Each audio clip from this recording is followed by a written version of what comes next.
என்னது இங்க கோலி யாரு விளையாடுறாங்க? அது என்னோடதுங்க. இந்த கோலி விளையாட்டு ஆம்பளைங்க தானே ஆடுவாங்க. அப்பப்போ பொண்ணுங்களும் விளையாடுவாங்க. ஓ ஓ, இந்தியா மாறி போச்சு சொன்னது என்னவோ நினைச்சேன். அது இப்படிதான் மாறி போயிருக்கு. ஒவ்வொரு மாற்றத்துக்கும் பின்னாடி அந்த கடவுளோட பிளான் இருக்குங்க. அது இருக்கட்டும், நீங்க கடல் தாண்டி வேற ஒரு கரையில இருந்து வந்திருக்கீங்க, கரெக்ட் தானே? கரெக்டா கண்டுபிடிச்சிட்டீங்க.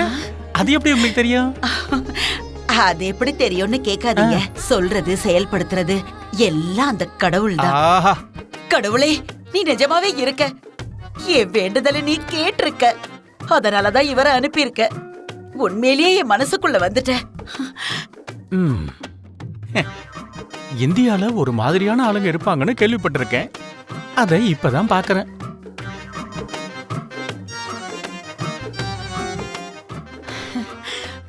நீங்க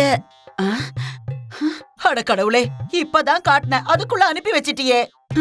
எங்க அவரு எங்க போயிட்டாரு? எங்க? ஐயோ,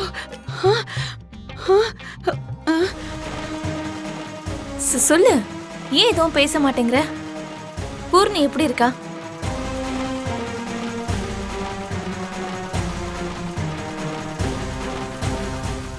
அந்த சாரியில பிந்து இன்னும் அழகா இருப்பாக்கா.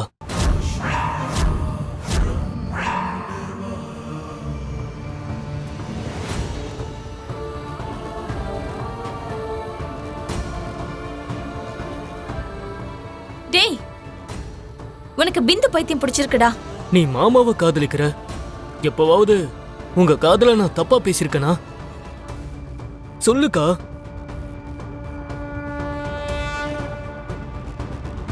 வேலண்டைன்ஸ் டே யங்ஸ்டர்ஸ்க்கு, அதுலயும் முக்கியமா காதலிக்கிறவங்களுக்கு இது ஒரு ஸ்பெஷல் டேன்னு சொல்லலாம். கல்யாணத்துக்கு அப்புறம் காதலே இருக்காதுன்னு நிறைய பேர் சொல்லி நம்ம கேள்விப்பட்டிருக்கோம். காதலுக்கு கல்யாணம் மட்டும் இல்ல, வேற எதுவுமே தடையா இருக்காதுன்னு நிரூபிச்சிருக்காரு ஒரு வாலிபர். அவர் கல்யாணம் பண்ணிக்கிட்ட பொண்ணோட முகத்தை டான்ஸ் பண்ணிக்கிட்டே டான்ஸோட ஒரு பகுதியா அவங்கள ஓவியமா வரைஞ்சு காட்டியிருக்காரு.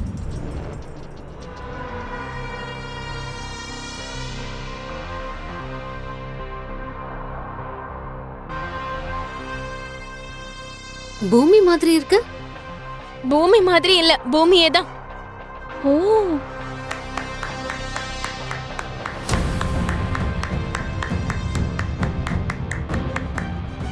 அப்படின்னா பூமியோட படத்தை வரைஞ்சது என் பையன்தான்.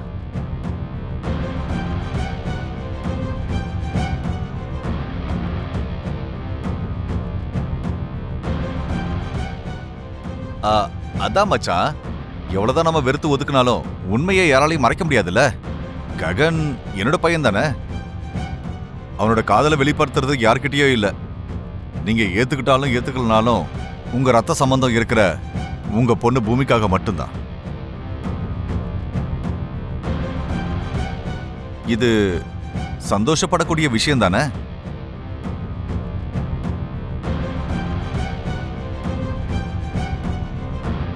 இங்க பாருங்க மச்சான், ககனுக்காக பூமி உங்களையே விட்டுட்டு போயிட்டா. உண்மையிலேயே அது வருத்தப்படக்கூடிய விஷயம்தான். உங்களை விட்டுட்டு வந்ததுனால என் புள்ள ககன் பூமிய கண்ணுக்குள்ள வச்சு பார்த்துப்பானான்னு கேட்டா சொல்ல முடியாது. அவன் பூமிக்கு நெருக்கமாவானான்னு கூட சொல்ல முடியாது. இது வரைக்கும் பூமி எப்படி இருப்பாளோன்னு நினைச்சு எனக்குள்ள ஒரு பயம் இருந்துச்சு. ஆனா இனிமே நான் பயப்பட தேவையில்லை. பூமியோட காதல் ஜெயிச்சிருச்சு மச்சான். இனிமே பூமிய நீங்க ஏத்துக்கிறது மட்டும்தான் பாக்கி.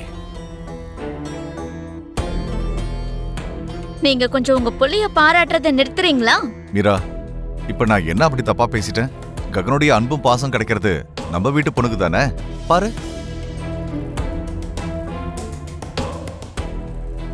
இந்த வார்த்தையை நான் சொல்லியே ஆகணும். என் புள்ள வெறுத்தாலும் அன்பு காட்டினாலும் ஒரே மாதிரி தான் இருக்கும். அதுக்கு இதுதான் உதாரணம். இனிமே இந்த உலகத்துல பூமியையும் ககனையும் யாராலையும் பிரிக்க முடியாது.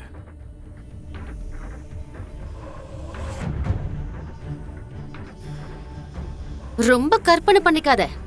நிறைய பார்த்தாச்சு. பூமி ககனோட காதல் கதை எவ்வளவு நாள் ஓடுதுன்னு அதையும் பாப்போம். பயங்கரமா எரியுது போல இருக்கே. அபூர்வா மேடம், மீரா, உன் அன்னிக்கு கொஞ்சம் மோர் கொண்டு வந்து கொடு, எரிச்சல் கொஞ்சம் குறையும். பூமியும் ககனும் இந்த மாதிரி எப்பவும் சந்தோஷமா இருக்கிறத பார்த்து சீக்கிரமாவே உன் அண்ணி பாவம். சிவா என்ன பேச்சு பேசுறீங்க? நானும் அதை தான் சொல்றேன் மீரா, பாவம். இந்த டென்ஷன்ல உன்னோட அண்ணி சிவன் கிட்ட போய் ஐக்கியமாயிட போறாங்க. எம்மாடி எம்மாடி எம்மாடி எம்மாடி.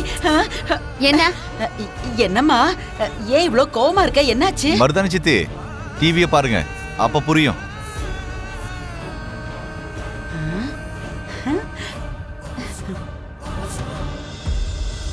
ககன் தம்பியோட டான்ஸ் ரொம்ப நல்லா ஆடுறாரே. ஐய, நல்லாவே இல்லம்மா, ஏதோ சாணிய கால்ல மிதிக்கிற மாதிரி இருக்கு. அதெல்லாம் இருக்கட்டும், உன்கிட்ட ஒரு முக்கியமான விஷயம் சொல்லணுமா, கொஞ்சம் இந்த பக்கம் வாயேன். என்ன அது என்னன்னு இங்கேயே சொல்லு. 4 பேர் முன்னாடி சொல்ல முடியாது, உன்னை உள்ள கூட்டிட்டு போய் தனியா சொல்லணுமா. வாமா வாமா வா, சொல்றேன் வா.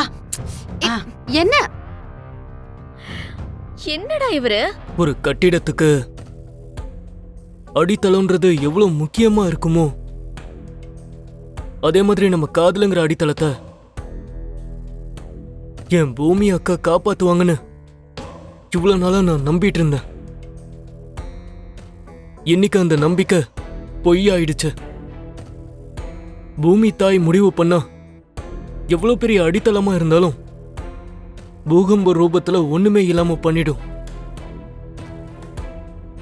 அதே மாதிரி விதி நினைச்சதுன்னா எவ்வளவு சிறந்த காதல் கதையா இருந்தாலும் சோகத்தை தான் கடைசியில கொடுக்கும்.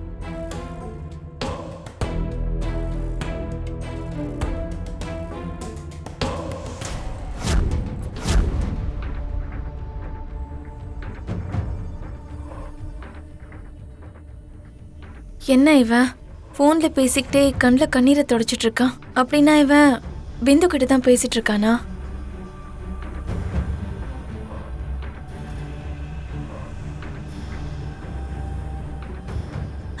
என்ன சிவா இது? அழறதுக்காக தான் நம்ம காதலிச்சோமா? சொல்லு சிவா, சொல்லு. நீ இப்படி கேட்டீன்னா என்ன சொல்றதுன்னு எனக்கு ஒண்ணுமே புரியல பிந்து.